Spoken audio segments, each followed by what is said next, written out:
In order to participate in a wireless network, you need to associate with that wireless network.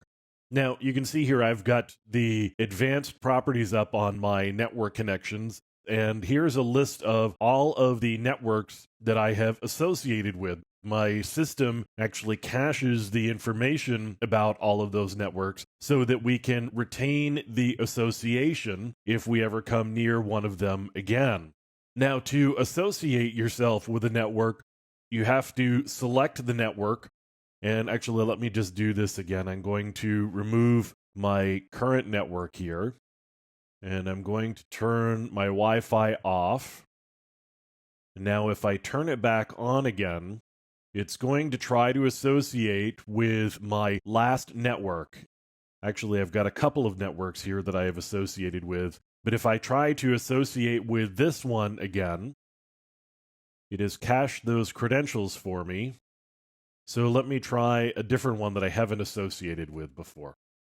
Now, this is asking me for a password. I could plug a password in here and I could associate with this wireless network. So there are others. In this case, I've got Xfinity Wi-Fi. This is an open network. You can see that there's no encryption associated with this network. So if I were to associate myself with Xfinity Wi-Fi, now I've got an association here. I didn't have to log in or anything in order to connect myself to the network, but I am associated. And what I want to do is bring up the advanced properties, and we can see my list of preferred networks has changed because we've actually held on to the association and we know that it's actually there.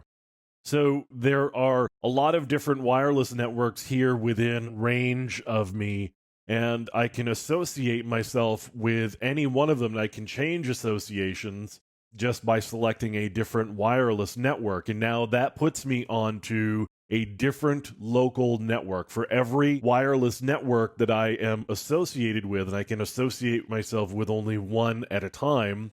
That puts me onto a different local network. So I get a different IP address. I can communicate with different sets of systems on that local network. I get a different default gateway. All of those things that come along with being on a local network, those change based on the wireless network that I have associated myself with.